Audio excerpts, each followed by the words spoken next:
Hello everyone, today I'll show you how to convert PDF to Excel and create worksheet for each page. This is a PDF file and I will create worksheet for each page. Now select Tools option and select an Export PDF option. Now select a spreadsheet and check my Microsoft Excel workbook and click on the setting option. And here you will find this create worksheet for each and check here. Also, you can see the detected listeners. Yes, and this is equal plus text. Here you can set language. You can choose other language. Okay, and select OK. And finally select OK and select an export. And choose a save folder destination.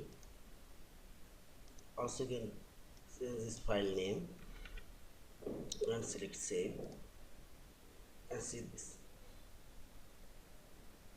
Yeah. Now 8 worksheet now created for 8 pages. A total 8 pages. Yeah.